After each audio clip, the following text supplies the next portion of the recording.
ਸਨਮਾਨਯੋਗ ਗੁਰੂ ਰੂਪ ਸਾਧ ਸੰਗਤ ਜੀਓ, ਸਨਿਮਰ ਗੁਰਦੇਵ ਦੀ ਫਤਿਹ ਪ੍ਰਵਾਨ ਕਰਨੀ। ਵਾਹਿਗੁਰੂ ਜੀ ਕਾ ਖਾਲਸਾ, ਵਾਹਿਗੁਰੂ ਜੀ ਕੀ ਫਤਿਹ। ਬੁਨਿਆਦੀ ਬਚਨ, ਮੂਲ ਮੰਤਰ, ਅਸਥਾਈ ਵਾਕ, ਬੀਜ ਮੰਤਰ, ਜੋ ਗੁਰੂ ਨਾਨਕ ਦੇ ਕੰਠ ਤੋਂ ਸਭ ਤੋਂ ਪਹਿਲੇ ਪ੍ਰਗਟ ਹੋਇਆ ਹੈ। ਸਿੱਖ ਜਗਤ ਵਿੱਚ ਉਸ ਨੂੰ ਮੂਲ ਮੰਤਰ ਕਹਿੰਦੇ ਨੇ। ਲੜੀਵਾਰ ਇਹ ਵਿਚਾਰ ਦਾਸ ਆਪ ਜੀ ਦੇ ਸਾਹਮਣੇ ਰੱਖ ਰਿਹਾ। ਸਿਰਫ ਅਖਰੀ ਅਰਥ ਮੈਂ ਦੁਹਰਾ ਦਿਆਂ, ਫਿਰ ਜਿੱਥੇ ਤੱਕ ਵਿਚਾਰ ਪਹੁੰਚੀਏ ਅੱਗੇ ਚਲੀਏ। ਗੁਰੂ ਨਾਨਕ ਦੇ ਕੰਠ ਤੋਂ ਜਿਹੜਾ ਪਹਿਲਾ ਵਾਕ ਮੂਲ ਮੰਤਰ ਦਾ, ਬੁਨਿਆਦੀ ਮੰਤਰ ਦਾ ਨਿਕਲਿਆ ਹੈ, ਇੱਕ। ਉਹ ਇੱਕ ਕੀ ਹੈ? ਓਅੰਕਾਰ ਹੈ। ਪਰ ਪ੍ਰਸ਼ਨ ਖੜਾ ਹੋਵੇਗਾ, ਓਅੰਕਾਰ ਕੀ ਹੈ? ਇੱਕ ਸ਼ਕਤੀ ਹੈ, ਵਿਅਕਤੀ ਨਹੀਂ ਹੈ। ਪਰ ਐਸੀ ਸ਼ਕਤੀ ਜੋ ਜੜ ਨਹੀਂ, ਚੇਤਨ ਹੈ, ਜਾਗੀ ਹੋਈ ਹੈ। ਔਰ ਉਸੇ ਸ਼ਕਤੀ ਦੇ ਜਨਮ, ਜੀਵਨ ਤੇ ਮਰਨ ਚੱਲ ਰਿਹਾ ਹੈ। ਇਹ ਤਿੰਨ ਸ਼ਬਦਾਂ ਦਾ ਜੋੜ ਆਕਾਰ, ਉਕਾਰ, ਮਕਾਰ, ਭਾਵ ਓਅੰਕਾਰ। ਹਿੰਦੁਸਤਾਨੀ ਪਰੰਪਰਾ ਦੇ ਜਿਤਨੇ ਵੀ ਧਰਮ ਨੇ, ਓਅੰਕਾਰ ਨੂੰ ਮੂਲ ਧੁਨੀ ਮੰਨਦੇ ਨੇ, ਬ੍ਰਹਿਮੰਡ ਦੀ ਧੁਨੀ ਮੰਨਦੇ ਨੇ, ਪਰਮਾਤਮਾ ਦਾ ਪਹਿਲਾ ਵਾਕ ਮੰਨਦੇ ਨੇ। ਇਹੀ ਸ਼ਬਦ ਹੋਇਆ, ਇਹੀ ਧਮਾਕਾ ਹੋਇਆ ਜਿਸ ਤੋਂ ਸਾਰਾ ਜੀਵਨ ਬਣਿਆ। ਕੀਤਾ ਪਸਾਓ ਏਕੋ ਕਵਾਓ, ਤਿਸਤੇ ਹੋਏ ਲੱਖ ਦਰਿਆਓ। ਲੱਖਾਂ ਜ਼ਿੰਦਗੀਆਂ ਦੇ ਇਹ ਜੋ ਦਰਿਆ ਚੱਲ ਪਏ, ਇਸੇ ਹੀ ਧੁਨ ਤੋਂ। ਲੱਖਾਂ ਤਰ੍ਹਾਂ ਦਾ ਜੀਵਨ, ਕਿਧਰੇ ਸੂਰਜ ਦੇ ਦਰਿਆ, ਕਈ ਸੂਰਜ, ਕਿਧਰੇ ਕਈ ਚੰਦਰਮਾ, ਕਈ ਕੋਟ ਸਸੀਰ, ਸੂਰ ਨਖਤਰ। तो वो जो एक है ओंकार है। और वो ओंकार जो है वो सत है, मिथ नहीं है। सत तो मुराद सदीवी है, कायम दायम है, होंद वाला है। वो है,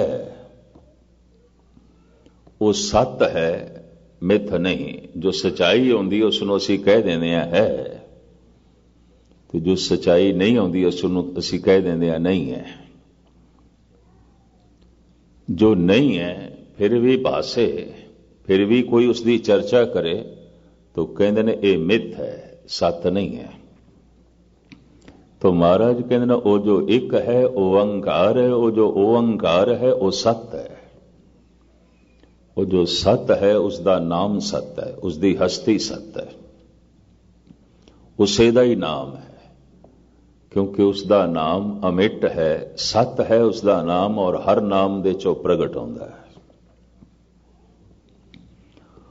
वो किसी की भी कृत नहीं है, वो एक करता है। और वो एक ऐसा करता है कि अपनी कृत दे च बैठा होया है, अपनी कृत तो वख नहीं है। मुसव्वर ने तस्वीर बनाई, तस्वीर किसी दे घर है, मुसव्वर अपने घर बैठा है। सुनार ने गहने बनाए ने, गहने किसी दे गल दे च ने, सुनार अपने घर दे च बैठा है। करता कृत दे नाल नहीं आउंदा, करता कृत दे विच भी नहीं आउंदा।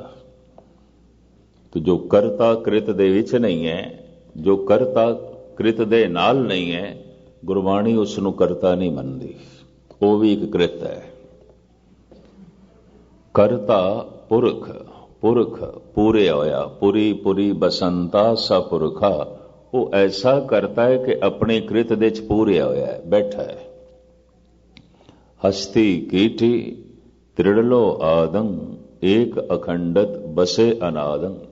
अखंड रूप दे च व्यापक है, खंडित नहीं है। ये नहीं कि 10 मील तक है ते अगों 10 मील नहीं है, फिर अगों 2 मील तक है ते अगों 50 मील नहीं है। इस तरह नहीं है। अखंड, एकसार, किधरे भी वो टूटता नहीं। और एक व्यापक सत्ता है, अखंड। ਇੱਥੇ ਤੱਕ ਤੇ ਉਸ ਇੱਕ ਦੇ ਸਰੂਪ ਦੀ ਵਿਆਖਿਆ ਹੈ। ਅੱਗੋਂ ਸੁਭਾਅ ਸਤਿਗੁਰੂ ਬਿਆਨ ਕਰਦੇ ਨੇ ਕਿ ਨਿਰਭਉ ਨਿਰਵੈਰ, ਉਸ ਦੇ ਚ ਭੈ ਨਹੀਂ ਹੈ, ਉਸ ਦੇ ਚ ਵੈਰ ਨਹੀਂ ਹੈ।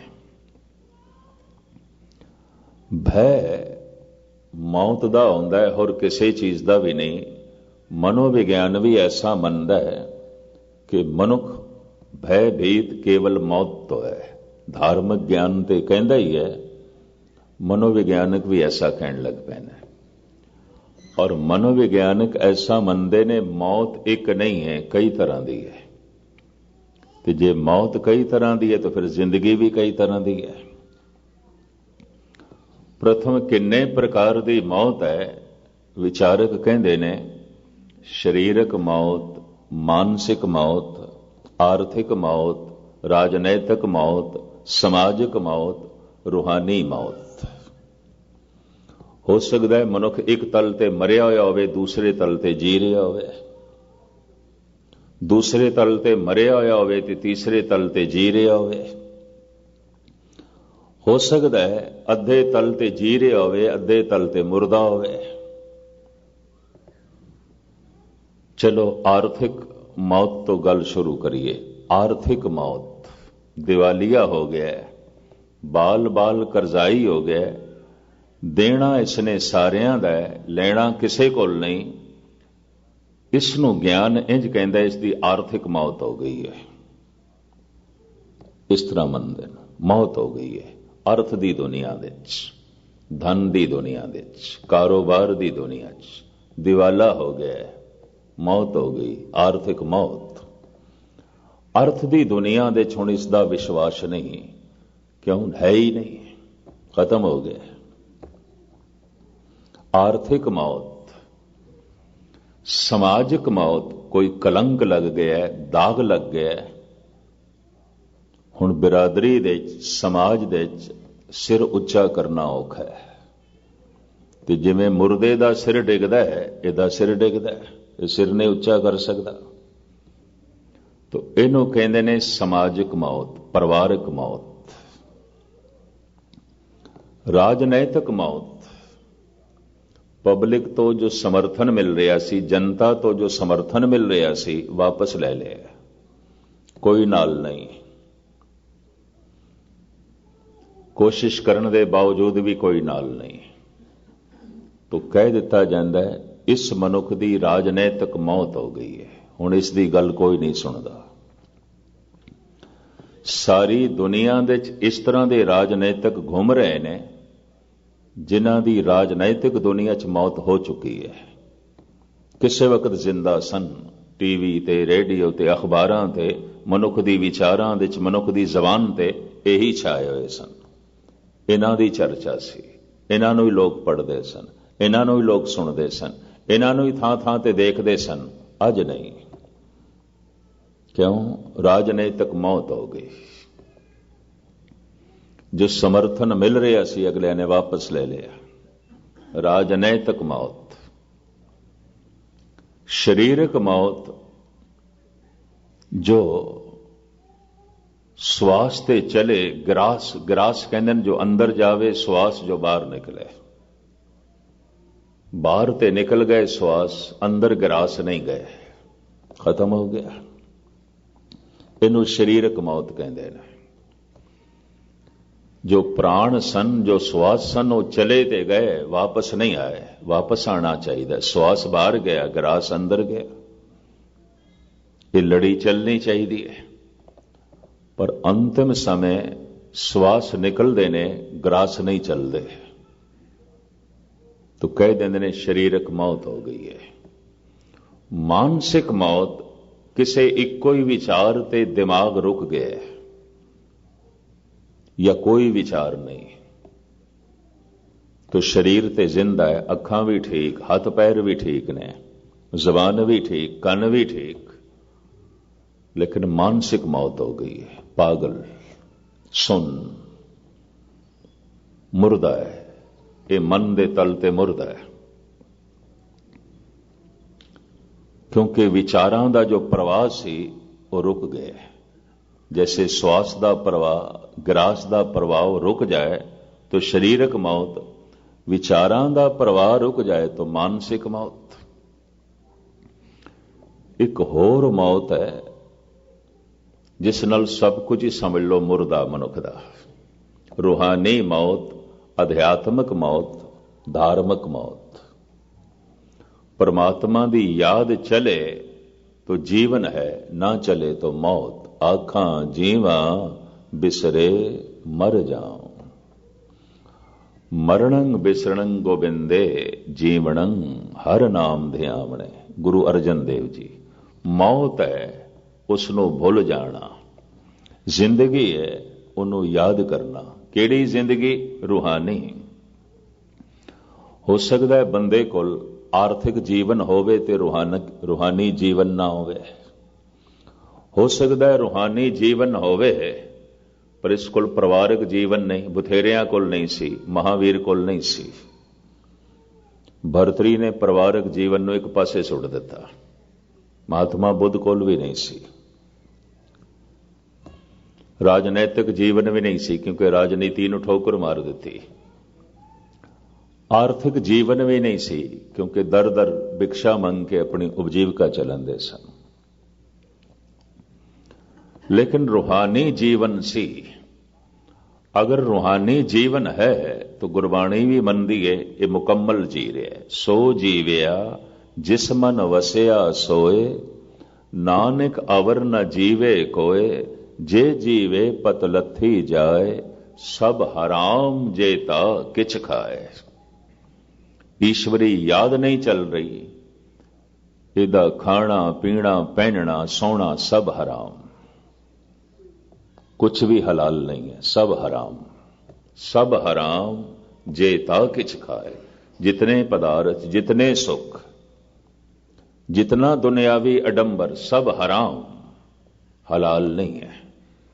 हलाल ते हराम नो अगर इस दृष्टिकोण नाल देखोगे तो गुस्ताखी माफ। किधरे किधरे कोई हलाल दिखाई देगा, सब हराम, गुस्ताखी माफ। मैं पंक्तियां फिर थोड़े सामने रख दिया। सो जीविया जिस मन वसिया सोए, नानक अवर न जीवे खोए, जे जीवे पत लथी जाए, सब हराम जेता किछ खाए। सब हराम है। जो कुछ भी हंडा रहे है, खा रहे है, पी रहे है, जो कुछ भी वरतों वलेवा कर रहे है, सब हराम।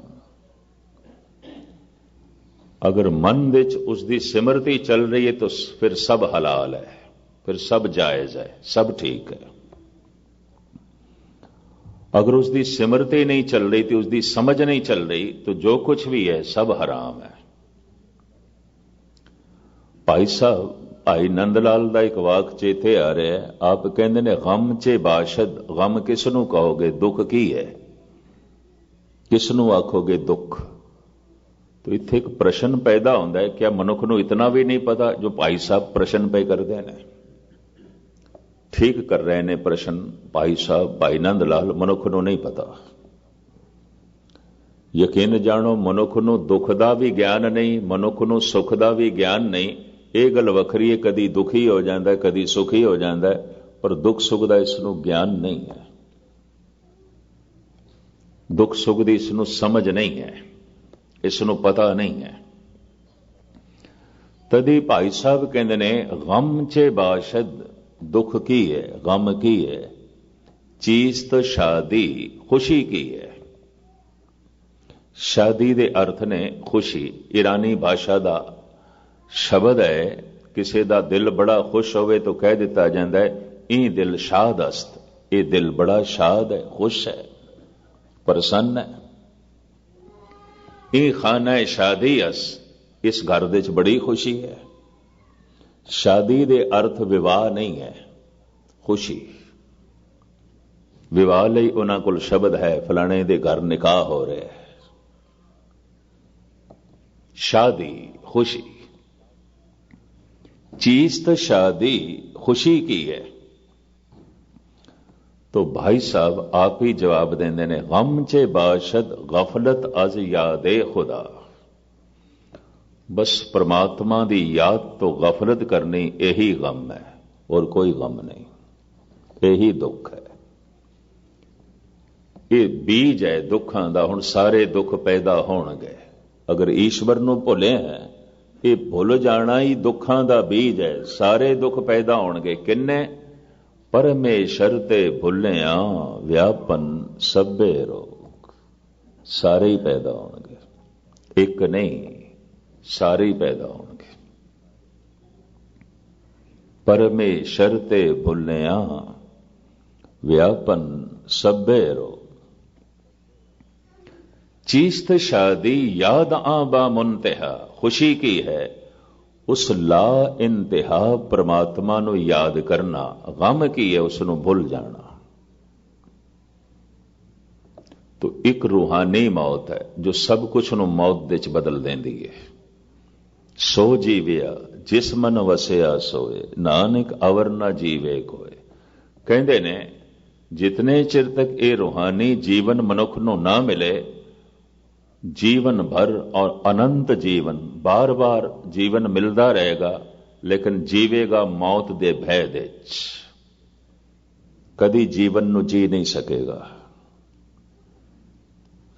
एक दिल दिमाग दे उत्ते बोझ रहेगा मौत दा, किधरे आर्थिक मौत ना हो जाए, किधरे समाजिक मौत ना हो जाए, किधरे राजनैतिक मौत ना हो जाए, किधरे मानसिक मौत ना हो जाए, किधरे शारीरिक मौत ना हो जाए।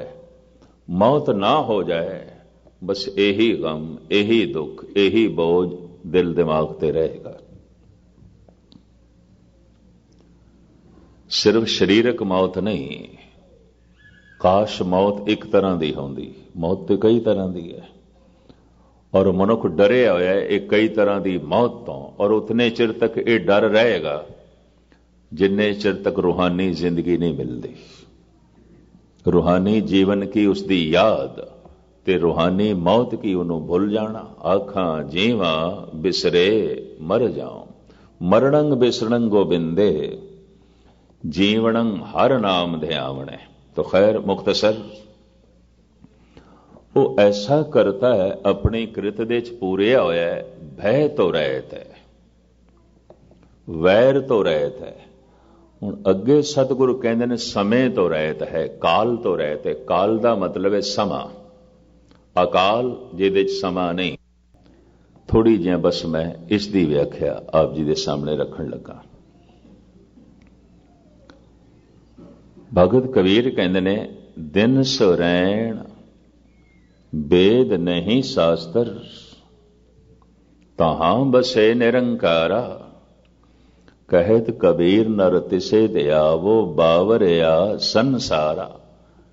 दिन रात जिहदे च नहीं है, समय नूं नापण दा ढंग साडे कोल दिन ते रात है, और किस तरह नापांगे?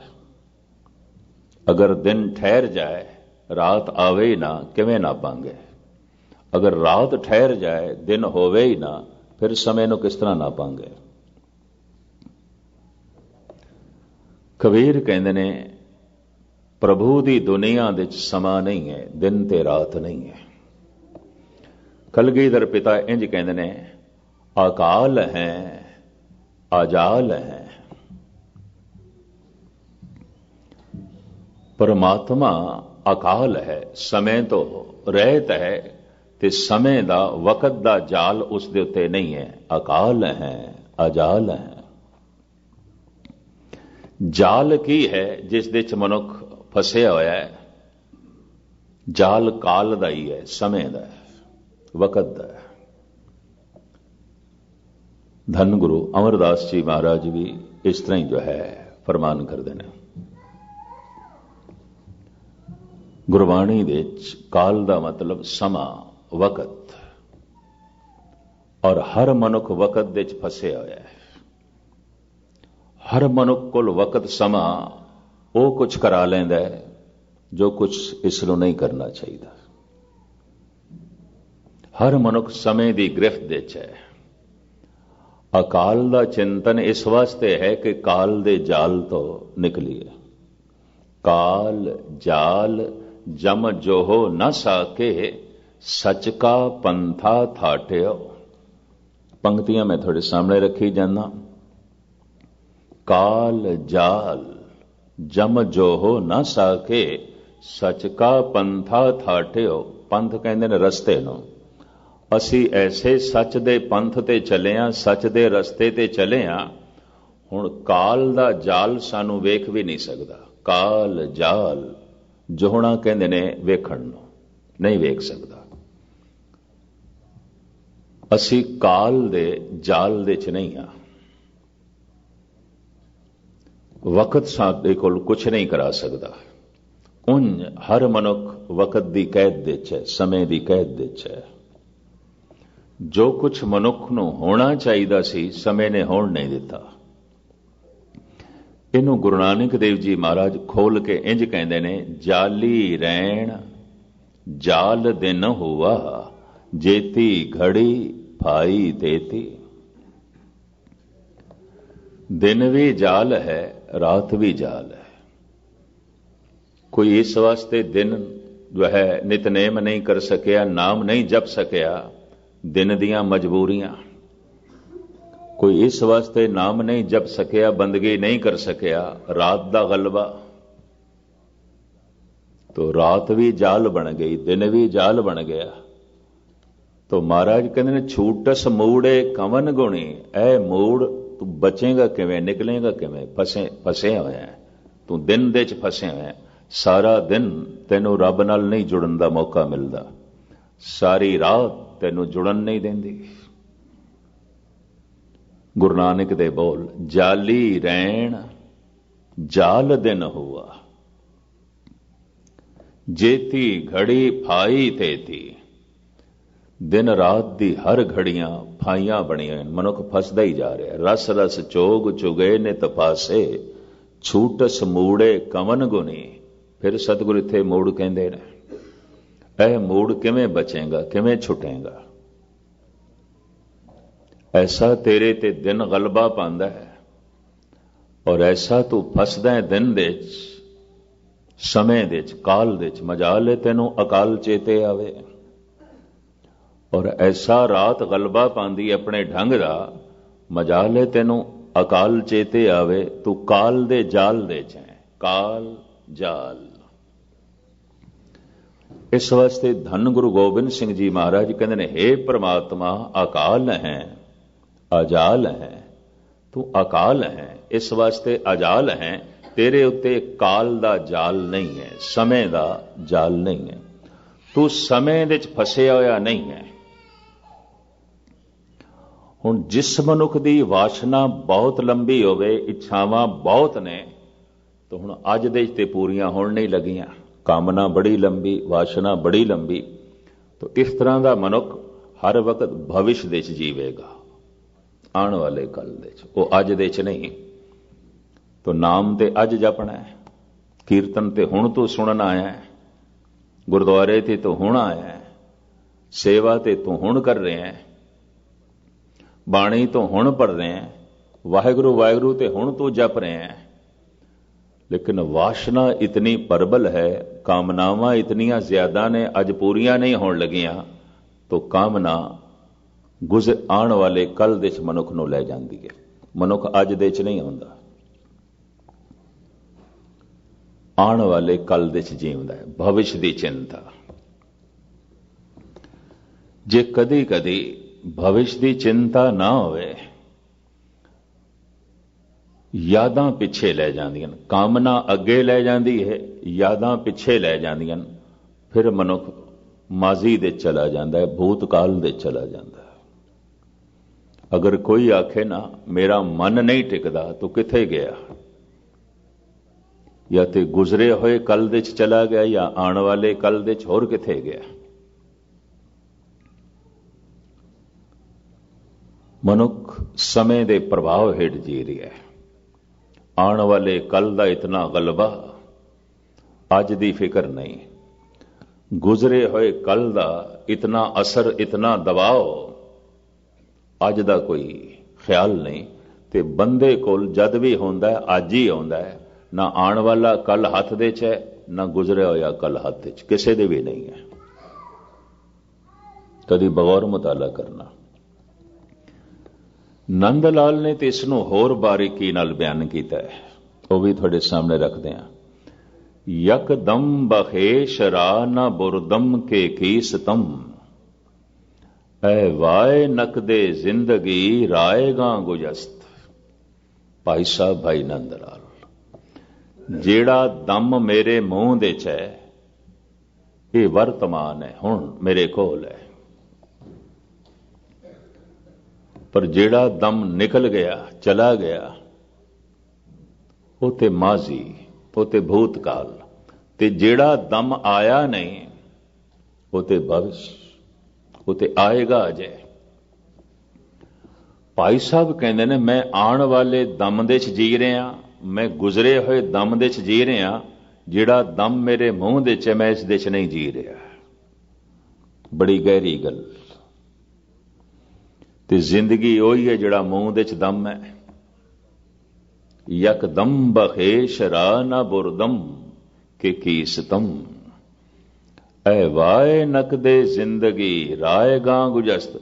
ਇੱਕ ਨਕਦ ਜ਼ਿੰਦਗੀ ਸੀ ਮੇਰੇ ਕੋਲ, ਉਧਾਰੀ ਨਹੀਂ, ਨਕਦ। ਕਿ ਮੂੰਹ ਦੇ ਚ ਜੋ ਦਮ ਸੀ ਮੇਰੇ ਕੋਲ ਸੀ, ਜੋ ਚਲਾ ਗਿਆ ਉਹ ਹੱਥ ਦੇ ਚ ਨਹੀਂ, ਜੋ ਆਉਣ ਵਾਲਾ ਹੈ ਉਹ ਵੀ ਹੱਥ ਦੇ ਚ ਨਹੀਂ, ਉਹ ਨਕਦੀ ਨਹੀਂ ਹੈ। ਇੱਕ ਆਉਣ ਵਾਲੀ, ਇੱਕ ਚਲੀ ਗਈ। ਇੱਕ ਦਮ ਤੇ ਚਲਾ ਗਿਆ, ਖਰਚ ਹੋ ਗਿਆ। ਇੱਕ ਦਮ ਆਉਣ ਵਾਲਾ ਹੈ ਪਰ ਅਜੇ ਆਇਆ ਨਹੀਂ, ਪਰ ਇੱਕ ਦਮ ਮੇਰੇ ਮੂੰਹ ਦੇ ਚ ਹੈ, ਇਹ ਨਕਦ ਹੈ। ਤੇ ਭਾਈ ਸਾਹਿਬ ਕਹਿੰਦੇ ਨੇ ਮੈਂ ਨਕਦੀ ਕਿਸ ਤਰ੍ਹਾਂ ਖਰਚ ਕੀਤੀ? ਜੋ ਮੇਰੇ ਮੂੰਹ ਦੇ ਚ ਦਮ ਸੀ ਮੈਂ ਇਸ ਦਮ ਨੂੰ ਗੁਜ਼ਾਰਿਆ ਆਉਣ ਵਾਲੇ ਦਮਾਂ ਦੀ ਚਿੰਤਾ ਦੇ ਚ, ਗੁਜ਼ਰੇ ਹੋਏ ਦਮਾਂ ਦੀ ਯਾਦਾਂ ਦੇ ਚ।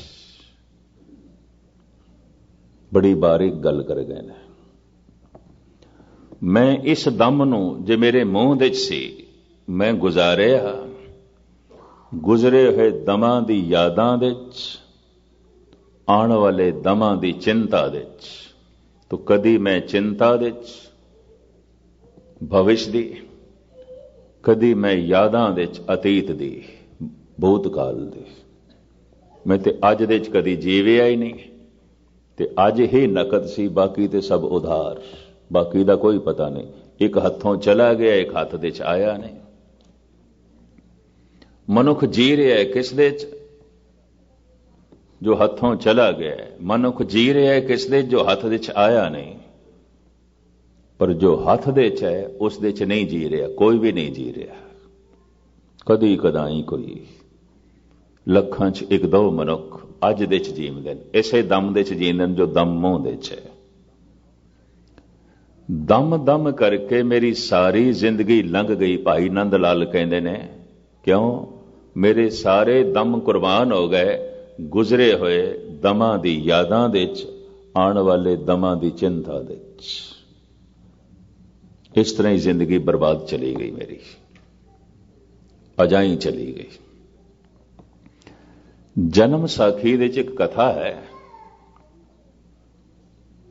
ਧੰਨ ਗੁਰੂ ਨਾਨਕ ਦੇਵ ਜੀ ਮਹਾਰਾਜ ਮਰਦਾਨੇ ਨੂੰ ਪੁੱਛਦੇ ਨੇ, ਮਰਦਾਨਿਆ ਤੈਨੂੰ ਆਪਣੀ ਜ਼ਿੰਦਗੀ ਦਾ ਕਿੰਨਾ ਕੁ ਭਰੋਸਾ ਹੈ? ਤੇ ਮਰਦਾਨਾ ਕਹਿੰਦਾ, ਮਹਾਰਾਜ ਇੰਨਾ ਹੀ ਭਰੋਸਾ ਹੈ ਕਿ 100 ਕਦਮ ਚਲੀਏ ਤੇ ਪਤਾ ਨਹੀਂ ਅਗਲਾ ਕਦਮ ਪੁੱਟ ਸਕਾਂਗੇ ਕਿ ਨਹੀਂ, ਬਈ ਇੰਨਾ ਹੀ ਭਰੋਸਾ ਹੈ। ਸਤਿਗੁਰ ਕਹਿੰਦੇ ਨੇ, ਬਾਲਿਆ ਤੈਨੂੰ ਕਿੰਨਾ ਕੁ ਭਰੋਸਾ ਹੈ, ਤੂੰ ਦੱਸ। ਤੇ ਪਤਾ ਹੈ ਬਾਲਾ ਕੀ ਕਹਿੰਦਾ ਹੈ? ਮਹਾਰਾਜ ਇਸ ਮਰਦਾਨੇ ਨੂੰ 100 ਕਦਮਾਂ ਦਾ ਭਰੋਸਾ ਹੋਵੇਗਾ, ਆਪਾਂ ਤੇ ਇੱਕੋ ਹੀ ਕਦਮ ਦਾ ਭਰੋਸਾ ਰੱਖਦੇ ਹਾਂ। ਇੱਕ ਕਦਮ ਜਿਹੜਾ ਪੁੱਟਿਆ ਪਤਾ ਨਹੀਂ ਦੂਸਰਾ ਪੁੱਟ ਸਕਾਂਗੇ ਕਿ ਨਹੀਂ, ਦੂਸਰਾ ਚੱਲ ਸਕਾਂਗੇ ਕਿ ਨਹੀਂ। ਦੋਵੇਂ ਹੱਥ ਜੋੜ ਕੇ ਕਹਿਣ ਲੱਗੇ, ਮਹਾਰਾਜ ਤੁਹਾਨੂੰ ਕਿੰਨਾ ਕੁ ਭਰੋਸਾ ਹੈ, ਤੁਹਾਨੂੰ ਕਿੰਨਾ ਕੁ ਭਰੋਸਾ। ਜਨਮ ਸਾਖੀ ਦੀ ਕਥਾ।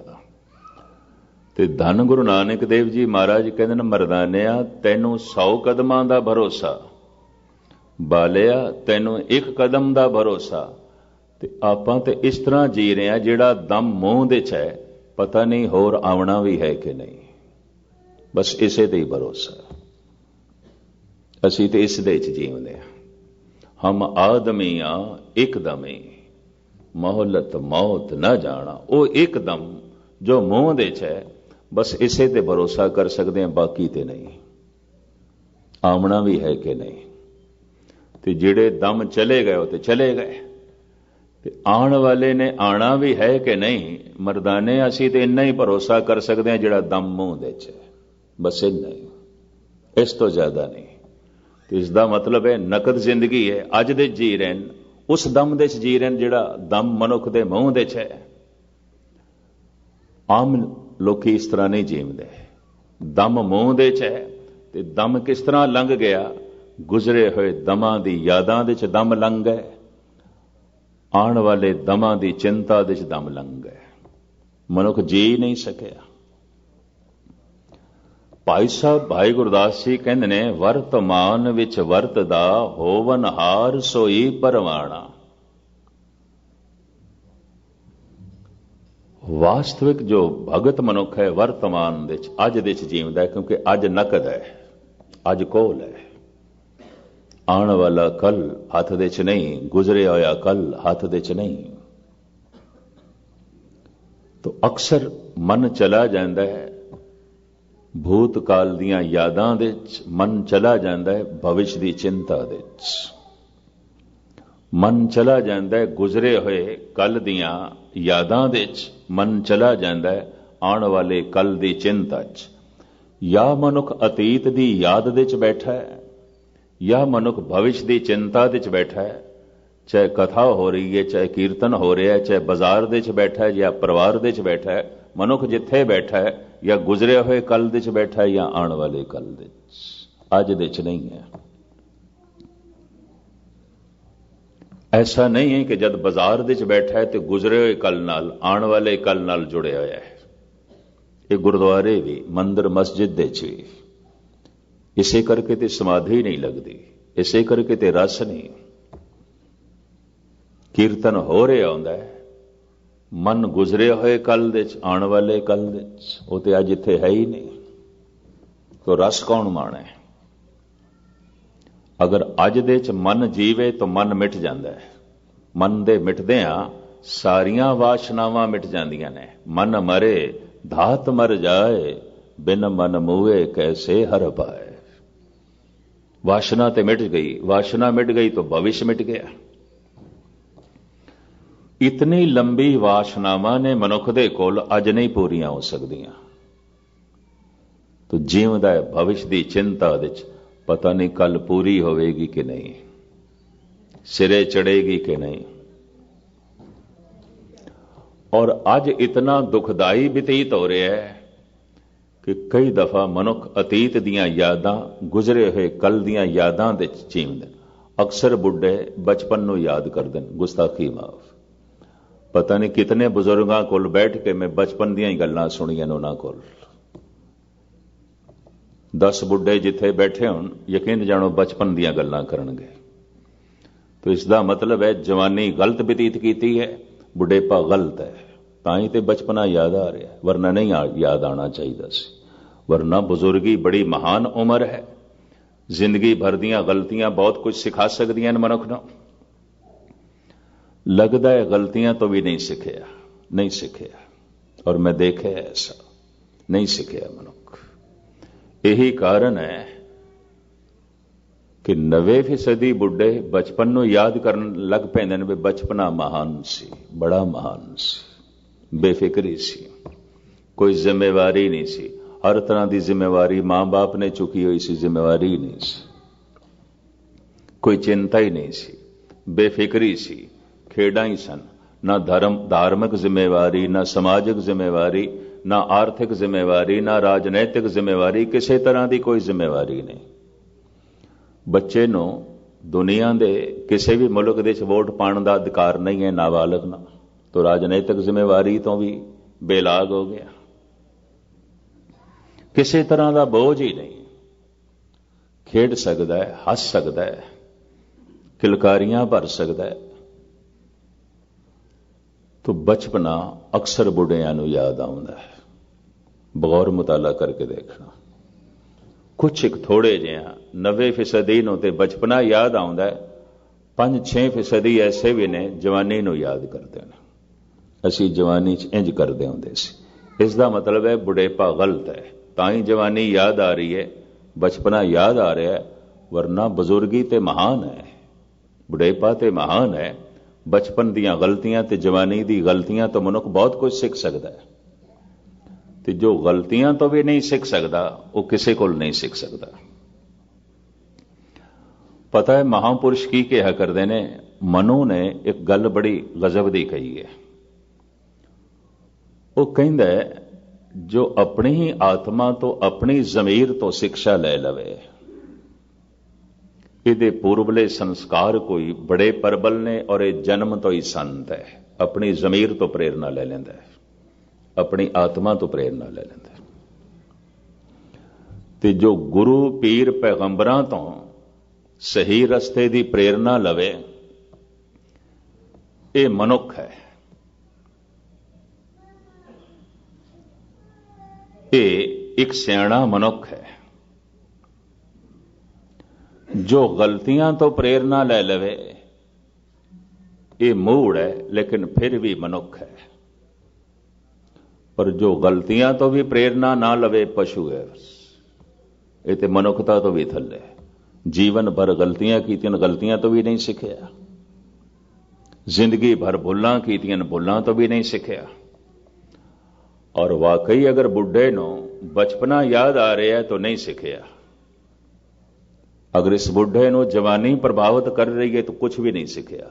ਜ਼ਿੰਦਗੀ ਅਜਾਈ ਗਵਾਈ ਹੈ ਇਸਨੇ, ਜੀਵਨ ਵਿਅਰਥ ਕੀਤਾ। ਇਸੇ ਨੂੰ ਕਹਿ ਦਿੰਦੇ ਨੇ ਸ਼ਾਇਦ ਧੁੱਪ ਦੇ ਚ ਕੇਸ ਚਿੱਟੇ ਕੀਤੇ ਨੇ ਇਸਨੇ, ਕੁਝ ਵੀ ਨਹੀਂ ਹੈ। ਇਹ ਗਲਤੀਆਂ ਤੋਂ ਵੀ ਨਹੀਂ ਸਿੱਖਿਆ। तो खैर मुख्तसर जो है मैं अर्ज करा, नकद जिंदगी है जो मूंह दे श्वास है, और जो मूंह दे श्वास है उसदे जी रहा, उते समाधि लीन है, उते हर वक्त आनंद है। और इस तरह दे मनुख दी जिंदगी च काल नहीं आउंदा, समा नहीं आउंदा। कबीर कहंदे ने मेरी दुनिया च समा नहीं है, वक्त नहीं है। कहंदे ने रावण ने काल नूं अपने पलंग दे पावे नाल बन के रखिया सी। रामायण दी कथा, रावण ने काल नूं मंजे दे पावे नाल बन के रखिया। बचपन दे जद असीं कहानियां सुणदे सी या कदी रामलीला वेखदे सी, मौत नूं बई पावे नाल बन के रखिया, पलंग दे पावे नाल बन के रखिया।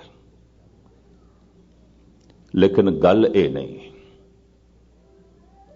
इस गल नूं खोलिया धन गुरु अर्जन देव जी महाराज ने। चौबोले महला पंजवा, ये ऐसी बाणी है जिहदे सतगुरु ने राग नहीं दर्ज किया। सारी बाणी गुरु ग्रंथ साहब की रागां दे च नहीं है, जपजी साहब ते राग नहीं है। संस्कृति श्लोक रागां तो बिना ने, गाथा फुने छंद चौबोले, गाथा ये सारियां बाणियां रागां तो बिना ने। फिर कबीर फरीद दे श्लोक, भट्टां दे सवैये, फिर श्लोक 12 तो वधिक, पहले पातशाह दे श्लोक, तीजे चौथे पंजवें नावें दे श्लोक रागां तो बिना ने। एक चौथाई बाणी दा रागां तो बिना होना कुछ कारण ते है। दरअसल ये बाणियां विचारण वालियां ने, ते जिन्हां जिन्हां दे ते राग दर्ज है, कीर्तन करना, गायन करना, कीर्तन करके उस नाल जुड़ना है, विचार करके उसनूं समझना है। जिन्हों समझना है उस नाल जुड़ना है, जिस नाल जुड़ना है उन्हों समझना है। बस इन्नी गल है। चौबोले महला पंजवा, सम्मन जो इस प्रेम की दम के होती साठ, रावण होते सो रंक नह जिन सिर दीने काट। रावण कोई भिखारी नहीं सी, इतना गहरा तपीश्वर कि उन्हें सीस अपना कट के शिव जी दे अगों रखे। 10 सिरां वाला कहंदे ने मैं अर्ज करा इस तरह ना समझ लेना कि ਉਹਦੇ कोई 10 सिर सन। सोचनी इतनी महान सी, विचार इतने प्रबल सन, यादां इतनियां प्रबल सन कि जो 10 सिर सोच सकते ने, ਉਹ ਕੱਲਾ ਸੋਚਦਾ ਸੀ। ਔਰ ਇਸ ਦਾ ਸਬੂਤ ਮਿਲਦਾ ਹੈ ਕਿ ਚਾਰੇ ਵੇਦ ਉਸ ਨੂੰ ਜ਼ਬਾਨੀ ਕੰਠ ਸਨ। ਉਹ ਜ਼ਬਾਨੀ ਪਾਠ ਕਰਦਾ ਸੀ, ਸਾਹਮਣੇ ਰੱਖ ਕੇ ਪਾਠ ਨਹੀਂ ਕਰਦਾ ਸੀ। ਮੈਂ ਦੇਖਿਆ ਹੈ ਸਾਰੀ ਜ਼ਿੰਦਗੀ ਕਈ ਕੀਰਤਨੀਏ ਸ਼ਬਦ ਗਾਇਨ ਕਰਦੇ ਨੇ, ਮੇਰੇ ਖਿਆਲ ਸੈਂਕੜੇ ਦਫਾ ਗਾਇਨ ਕੀਤਾ ਹੋਵੇਗਾ, ਅਜੇ ਵੀ ਲਿਖ ਕੇ ਅੱਗੋਂ ਰੱਖ ਦੇਣ, ਚੇਤੇ ਨਹੀਂ, ਯਾਦ ਨਹੀਂ।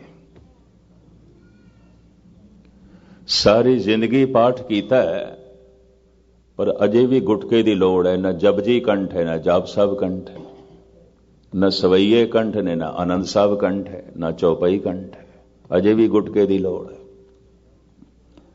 ਤੇ ਸਾਰੀ ਜ਼ਿੰਦਗੀ ਕਰਦਾ ਕੀ ਰਹੇ? ਪੜਦਾ ਤੇ ਸਾਰੀ ਜ਼ਿੰਦਗੀ ਰਹੇ। ਇਸ ਦਾ ਮਤਲਬ ਚੇਤਾ, ਹਾਫਜ਼ਾ ਤੇਰਾ ਇਤਨਾ ਕਮਜ਼ੋਰ ਕਿ ਰੋਜ਼ ਪੜ੍ਹ ਕੇ ਵੀ ਤੈਨੂੰ ਇੱਕ ਪੰਕਤੀ ਚੇਤੇ ਨਹੀਂ ਹੋ ਸਕੀ। ਔਰ ਹੈਰਾਨਗੀ ਆਉਂਦੀ ਹੈ ਉਦੋਂ ਮੈਨੂੰ ਕਿ ਇੱਕ ਸ਼ਬਦ ਨੂੰ ਹਜ਼ਾਰਾਂ ਦਫਾ ਗਾਇਆ ਹੋਵੇਗਾ, 30-40 ਸਾਲ ਤੋਂ ਗਾ ਰਹੇ ਨੇ, ਪਰ ਅਜੇ ਵੀ ਲਿਖੇ ਹੋਏ ਦੀ ਲੋੜ ਹੈ ਵਾਜੇ ਤੇ। ਚਾਰੇ ਵੇਦ ਜ਼ਬਾਨੀ ਕੰਠ ਨੇ ਰਾਵਣ ਨੂੰ, ਜ਼ਬਾਨੀ ਪਾਠ ਕਰਦਾ ਹੈ। तो इथों गल स्पष्ट हो गई कि मन बड़ा इकागर होवेगा, याद शक्ति बड़ी तिखी हो जाती है अगर मन दे टिकाओ होवे। ते मन चंचल चल चल चल ही रहा है तो खिमा करनी, खिन खिन दे बोलेगा, कुछ भी चेते नहीं, बुलक्कड़ होवेगा, बिल्कुल भुल जाएगा। भुलावड़े भुल्ली भुल भुल पछोताणी। चेते शक्ति, विचार शक्ति, सोच शक्ति रावण दी बड़ी प्रबल, उपासना इसकी बड़ी महान। और जो इतनी उपासना करे तो उसदे कोल आनंद ते होवेगा, रस ते होवेगा, तो आनंद दे समा खो जाता है। कई दफा कोई संगीतकार ऐसी संगीत दी धुन अलापदा है, लोकी कहंदे ने इसने ते समय नूं बन के रख दिता, भाव समा खो गया। कदी कोई कवि अपनी रचना इस ढंग नाल पेश करता है और उस दे च इतनी गहराई आउंदी है, श्रोते कह देंदे ने इस कवि ने ते समय नूं बन के रख दिता, वक्त रहा ही नहीं, समा रहा ही नहीं। कदी कदाई पाठ करदियां ऐसा मन जुड़े, समा खो गया, खो गया, कुछ नहीं चेता रहा। घंटा इंज बतीत होया जिवें 1 मिनट।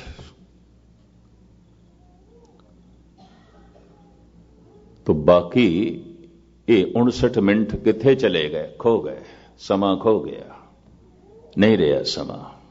दिन सरैन वेद नहीं शास्त्र, तहां बसे निरंकारा। रावण दा मन ऐसा टिक जांदा सी वेदां दे पाठ दे ते ये मंत्र जपदा सी, ओम नमः शिवाय। शिव जी दा उपासक सी, ओम नमः शिवाय इन जपदा सी। और जप इसदा कोई ऐसा नहीं सी कि 10-20 मिनट अद्धा घंटा जपना। जब जपन लगना है, अगर रस दे च डुब गया तो 4-4 दिन जपदे रहना है। इस तरह दा सी पुरुष, अभ्यासी, नाम अभ्यासी। सियाणा भी बड़ा सी। इहदे जमाने च लंका ने उन्नति इतनी कीती सी कि चंद सुरत जाके तक पत रसोई, बसंतर जाके कपरे धोई। सूरज दियां किरणां नाल उसदे रसोई दे चुल्हे सिद्धे जलदे सन। ये सौर ऊर्जा ते लोकी अज वरतों दे च ले रहे ने, पर इसदा जिक्र उदों दा है भी रावण इस तरह करदा सी।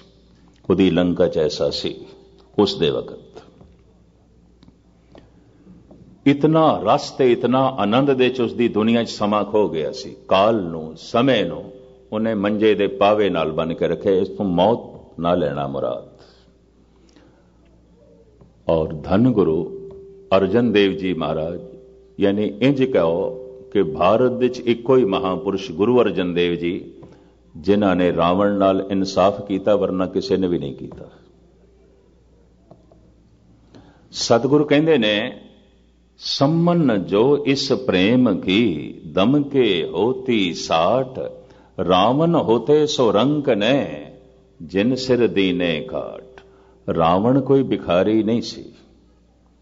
शिव जी की उपासना करदियां करदियां ऐसा लीन होया है, ऐसा मस्त होया है, भेटा की रखा, सब कुछ तुच्छ प्रतीत होया, सीस कट के अगों रख दिता, सब कुछ फिजूल प्रतीत होया। सीस महान है, ਇਹ ਕੱਟ ਕੇ ਅੱਗੋਂ ਰੱਖਿਆ ਤੇ ਉਹਦਾ ਇੱਕ ਸਿਰ 10 ਸਿਰਾਂ ਵਰਗਾ। ਬੜੀ ਸੋਚਣੀ, ਬੜੀ ਯਾਦਾਂ। ਭਾਰਤ ਦੇ ਵਿੱਚ ਇੱਕ ਹੋਰ ਸੰਤ, ਇੱਕ ਹੋਰ ਰਿਸ਼ੀ ਹੋਇਆ ਜਿਹਨੂੰ ਸਹਿਨਸਰ ਬਾਹੂ ਕਹਿੰਦੇ ਨੇ, ਹਜ਼ਾਰਾਂ ਬਾਹਾਂ ਵਾਲਾ। ਉਹਦੀ 2 ਬਾਹਾਂ ਦੇ ਵਿੱਚ ਇਤਨੀ ਤਾਕਤ ਜਿਵੇਂ ਹਜ਼ਾਰਾਂ ਬਾਹਾਂ। ਯਾਨੀ ਅਗਰ 1000 ਮਨੁੱਖ ਉਸਦੇ ਮਾਤਾਤ ਨੇ, ਉਸਦੇ ਕਾਬੂ 'ਚ ਨੇ, ਉਹਦੀਆਂ 2 ਬਾਹਾਂ ਹਜ਼ਾਰਾਂ ਮਨੁੱਖਾਂ ਨੂੰ ਕਾਬੂ 'ਚ ਕਰ ਸਕਦੀਆਂ ਨੇ, ਤੇ ਉਹ ਤੇ ਹਜ਼ਾਰਾਂ ਬਾਹਾਂ ਵਾਲਾ ਆਪੇ ਹੀ ਹੋ ਗਿਆ। ਸ਼ਾਹਜਹਾਂ ਔਰੰਗਜ਼ੇਬ ਨੂੰ ਜੋ ਚਿੱਠੀ ਲਿਖਦੇ ਨੇ ਜੇਲ੍ਹ ਦੇ ਚੋਂ, ਉਹ ਕਹਿੰਦੇ ਨੇ ਦੀ ਰੋਜ਼ ਲਖ ਸਵਾਰ ਬੂਦਮ, ਇਮਰੋਜ਼ ਮੌਤਾਜ ਯਕ ਕਾ ਸਯਾਬਮ। ਐ ਮੇਰੇ ਬੱਚੇ ਔਰੰਗਜ਼ੇਬ, ਇੱਕ ਦਿਨ ਉਹ ਸੀ ਮੇਰੀ ਜ਼ਬਾਨ ਤੋਂ ਇੱਕ ਬੋਲ ਨਿਕਲਦਾ ਸੀ ਤੇ ਹਜ਼ਾਰਾਂ ਮਨੁੱਖ ਸਲਾਮ ਕਰਕੇ ਝੁਕ ਕੇ ਮੰਨਣ ਨੂੰ ਤਿਆਰ ਸਨ। ਅੱਜ ਮੈਂ 1000 ਦਫਾ ਬੋਲਾਂ, ਕੋਈ ਇੱਕ ਵੀ ਸੁਣਨ ਨੂੰ ਤਿਆਰ ਨਹੀਂ, ਕੋਈ ਇੱਕ ਵੀ ਮੰਨਣ ਨੂੰ ਤਿਆਰ ਨਹੀਂ। ਅੱਜ ਮੇਰੇ ਬੋਲਾਂ 'ਚ ਕੁਛ ਵੀ ਨਹੀਂ, ਅੱਜ ਮੇਰੀ ਜ਼ਬਾਨ ਦੇ 'ਚ ਕੁਛ ਵੀ ਨਹੀਂ। ਕਿਸੇ ਵਕਤ ਮੇਰੀ ਜ਼ਬਾਨ ਉਸ 'ਚੋਂ ਨਿਕਲਿਆ ਹੋਇਆ ਇੱਕ ਬੋਲ ਹਜ਼ਾਰਾਂ ਮਨੁੱਖਾਂ ਨੂੰ ਸਜਦੇ ਕਰਨ ਤੇ ਮਜਬੂਰ ਕਰ ਦਿੰਦਾ ਸੀ, ਹਜ਼ਾਰਾਂ ਦੇ ਹੱਥ ਜੁੜ ਜਾਂਦੇ ਸਨ। ਅੱਜ ਨਹੀਂ। ਸਹਿਨਸਰ ਬਾਹੂ ਲੱਗਦਾ ਹੈ ਬੜਾ ਸੂਰਬੀਰ ਹੋਵੇਗਾ, ਬੜਾ ਸ਼ਕਤੀਸ਼ਾਲੀ ਹੋਵੇਗਾ। 10 ਸਿਰ 10 ਸਿਰਾਂ ਵਾਲਾ, ਜੋ 10 ਸਿਰ ਨਹੀਂ ਸੋਚ ਸਕਦੇ ਉਹ ਰਾਵਣ ਸੋਚ ਸਕਦਾ ਸੀ। ਜੋ 10 ਸਿਰ ਚਿੰਤਨ ਨਹੀਂ ਕਰ ਸਕਦੇ ਉਹ ਕੱਲਾ ਕਰ ਸਕਦਾ ਸੀ। ਤਦੀ ਤੇ ਉਸ ਨੂੰ 4 ਵੇਦ ਜ਼ਬਾਨੀ ਕੰਠ ਨੇ। मैं फिर अर्ज करा, सारी जिंदगी पाठ करदे कईयां नूं हो गए ने जपजी साहब कंठ कोई नहीं, जाप साहब कंठ कोई नहीं। तो इसका मतलब है चित ला के कदी पढ़िया ही नहीं। इस वास्ते वो चित का हिस्सा नहीं बनी, कुछ भी नहीं। और मैं यही अर्ज करा, पढ़ना उदों बंदगी हो जाती है अगर चेता जोड़ दईए, सुनना उदों बंदगी हो जाती है अगर चेता जोड़ दईए, जपना उदों बंदगी हो जाती है अगर चेता जोड़ दईए। चेता जुड़ गया तो पाठ दे भी समा खो जाएगा, नहीं रहेगा। मैनू एक बहुत पुरानी घटना चेते आई है। मैं बाबा बलवंत सिंह हुणां नाल कोई 8-10 साल रहा। व्याकरण के बड़े पंडित सन, निर्मले। ਇਹ सन 73 ਦੇ ਬਾਬਾ ਸ਼ਾਮ ਸਿੰਘ ਜੀ ਦੇ ਡੇਰੇ ਅੰਮ੍ਰਿਤਸਰ ਦੇ ਚਲਾਣਾ ਕਰ ਗਏ। ਭੁਵਨੇਸ਼ਵਰ ਦੀ ਗੱਲ ਹੈ, ਉੜੀਸਾ ਦੀ ਰਾਜਧਾਨੀ ਭੁਵਨੇਸ਼ਵਰ, ਕਟਕ। ਸਵੇਰੇ ਉਹ ਕਥਾ ਕਰਦੇ ਹੁੰਦੇ ਸਨ। ਉਹਨਾਂ ਦਿਨਾਂ 'ਚ ਮੈਂ ਉਹਨਾਂ ਕੋਲ ਵਿਦਿਆਰਥੀ ਦੇ ਰੂਪ ਵਿੱਚ ਪੜ੍ਹਦਾ ਸੀ ਤੇ ਸ਼ਾਮ ਨੂੰ ਭਾਵੇਂ ਮੈਂ ਵੀ ਕਥਾ ਕਰਦਾ ਸੀ।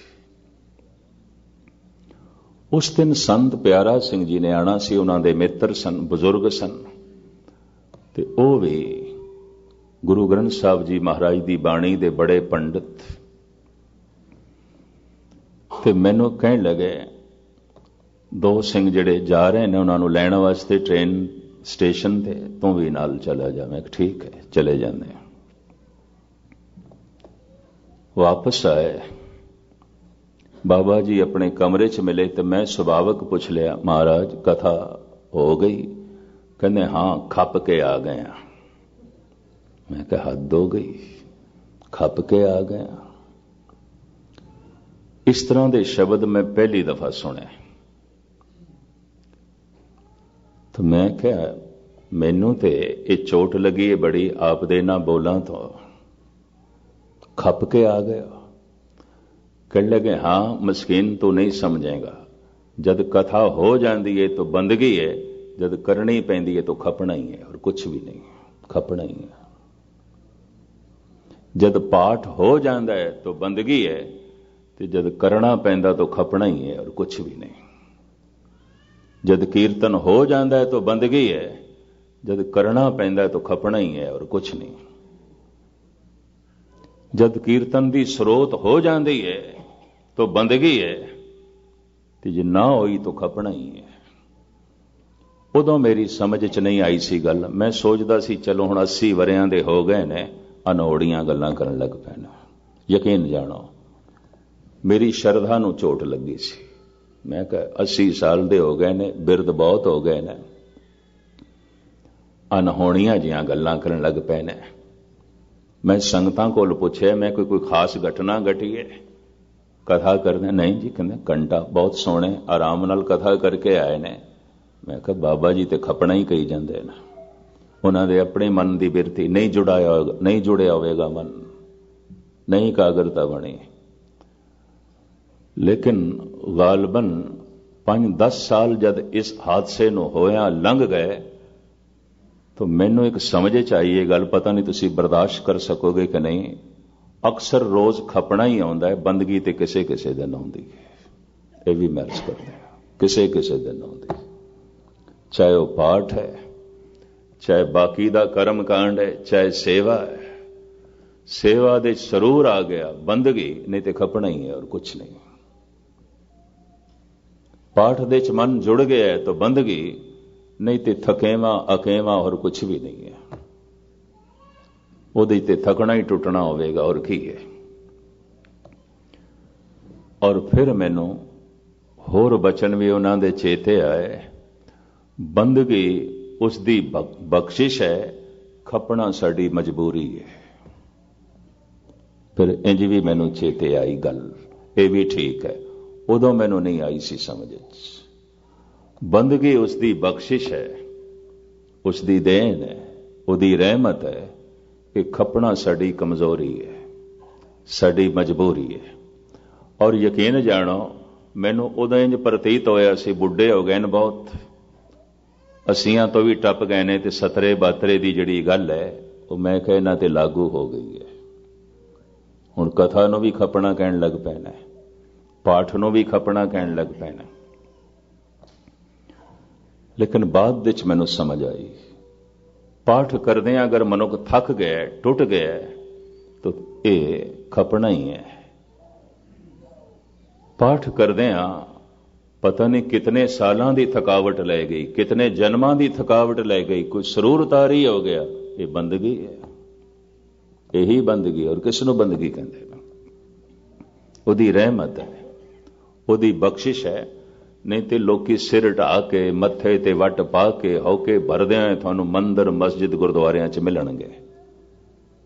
डिगे हुए सिर, डठे हुए सिर, बोझल सिर, चिंता नाल दबे हुए, माजी दियां यादां दे च भरे हुए, यही कुछ होंदा। और की कहंदे ने, रावण दी दुनिया दे च समा नहीं सी, वक्त नहीं सी। सम्मन जो इस प्रेम की दम के होती साठ, रावण होते सो रंक ने जिन सिर दीने काट। इतनी उपमा, पर इसनों मूर्ख क्यों किया गया है? सारियां बुराइयां इस नाल क्यों जोड़ियां गई ने? और शायद दुनिया दे इतनी बेइज्जती किसी दी भी नहीं हुई जितनी रावण दी। साल दे साल भारत दे जलाया जाता है, साल दे साल। चलो एक दफा किसी दा पुतला जलाया, 2 दफा जलाया, साल दे साल, हजारां सालां तो जलाया जा रहा है। और पता नहीं कदों तक जलाया जाएगा। वो बेचारा कदों दा रुखसत हो गया, पर अजे भी जला रहे हैं, अजे भी उसनूं बेइज्जत कर रहे हैं। भारत दे किसी की बेइज्जती करनी होवे ना, पता की ये तरीका? उहदा पुतला जलाओ। हिंदुस्तान दे ये ढंग है। बाकी तो मुल्कां दा मैनूं कुछ पता नहीं है, पर हिंदुस्तान, पाकिस्तान दे, बांग्लादेश दे, एशिया दे कुछ होर मुल्कां दे किसी की बेइज्जती करनी, उहदा पुतला जलाओ। और पुतला जलाण तो मुराद तैनूं असीं इनकार करदे हां, नहीं मनदे, तो कुछ भी नहीं। जला दिता असीं तैनूं, खाक कर दिता असीं तैनूं, या खाक कर देंगे तैनूं। यानी नफरत है, घृणा है। तो साल दे साल इसनों जलाया जाता है। इतनी घृणा, इतनी घृणा। पता है क्यों? हार गया। जो हार जाए शैतान बन जाता है, जो जित जाए भगवान बन जाता है। कलम दे धनी, दिमाग दे धनी, खुशामदी हमेशा जेतू दे आले दुआले घूमदे हुंदे ने, हारे हुए दे नहीं। हारे हुए नाल कौन चलता है? हारे हुए दे पिछे कौन चलेगा? कलम दे धनी, दिमाग दे धनी, सोचण दे धनी सब जेतू दे पिछे चलते हैं। हार हो गई सी। और आप सुन के हैरान हो गए। इस विषय में मैं लमकावा ना, विद्वान मनते ने हिंदुस्तान दे, रावण राम तो नहीं हारे, रावण अपने भरा तो हारे है, विभीषण तो। विभीषण ने जो रावण का भरा सी सारे सीक्रेट आउट कर दिते, सब कुछ दस दिता राम नूं, इस तरह मर सकता है, सब कुछ दस दिता, सारा राज उगल दस दिता। ते पता है हिंदुस्तान दे की कहंदे ने, मनुख दुश्मन की मार तो बच सकता है, भरा की मार तो नहीं बच सकता। बहुत नेड़े है, बहुत नेड़े, उन्हें तो नेड़ियों वार करना है। एक 500 गज की दूरी तो गोली चलाए, पता नहीं लगनी है कि नहीं, तो एक मत्थे दे उत्ते रिवाल्वर रख के गोली चलाए तो लगनी ही लगनी, वो तो खता नहीं जानी।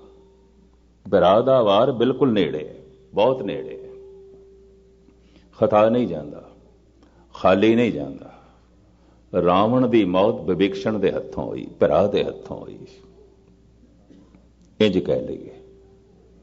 सारे राज जो है दस दिते। धन गुरु अर्जन देव जी महाराज नूं कहना पिया है, शिवां दा भगत और इतना वड्डा भगत, अंदर ख्याल आया की भेंट करां, तो शीस कट के रख दिता। तैं साहिब की बात जे आखे, कहो नानक क्या दीजे, शीस बड़े कर वैसन दीजे। ऐसा कोई कर भी सकता है? रावण ने करके दिखाया, उसने करके दिखाया। भाई साहब भाई नंद लाल कहते ने, हथ जोड़ के गुरु गोबिंद सिंह जी महाराज के चरणों च, गुफ्तम के जां दे हम, एक अरजोई है, ये शीस कदमां दे च रखदे हैं थोड़े। क्यों शीस कट के क्यों रखना चाहना है? शीस दे बदले तेनों की चाहिए? तू व्यापारी दा पुत्र है, दीवान है, सियाणा है, कोई अपनी जान एवें ते नहीं देंदा, की चाहिए तेनों बदले च? भाई साहब कहते ने, गुफ्तम के जान दे हम, इवजे यक निगाहे तो, तू एक मेहर दी निगाह कर दे, बस इस दे बदले सीस ले। जीवना ही नहीं चाहते, असीं ते जी रहे हैं एक निगाह वास्ते, असीं ते जी रहे हैं एक मेहर दी निगाह वास्ते। गुफ्तम के जान दे हम, इवजे यक निगाहे तोए, गुफ्ता मया ने माव तो सौदा नमे शब्द। भाई साहब कहते ने, मेरे मुरशद ने आख्या सौदा सानू मंजूर नहीं हो सकता। जान भी परमात्मा की रहमत की कीमत नहीं है, बख्शिश की कीमत नहीं है। फिर ते जान वड्डी हो गई, परमात्मा की रहमत ते कुछ भी ना हुई। जान भी कुछ नहीं है, ये सिर भी कुछ नहीं है। फिर भी ये रावण अजीम है, इतना आनंदित है, इतना रस दे च है, उसकी दुनिया च समा नहीं है, हर वक्त मगन। दूसरी कि उसकी कोई गलती पहले लक्ष्मण तो हुई है, उसकी भैन की नक कट्टी। उन्होंने दिनों स्वयंवर, ये स्वयंवर की प्रथा आम सी, बच्चियां अपना वर खुद चुनदियां सन। स्वयंवर का मतलब ही इन्ना है, स्वयंवर खुद चुनना है, आप चुनना है। मां बाप चुनाव नहीं करेंगे, समाज चुनाव नहीं करेगा, बच्ची खुद चुनाव करेगी। यह गल वखरी है। सीता स्वयंवर, द्रौपदी स्वयंवर, संयोगता स्वयंवर का जिक्र है, चूंकि इतिहासक स्त्रियां ने, सारियां दे स्वयंवर आउंदे सन।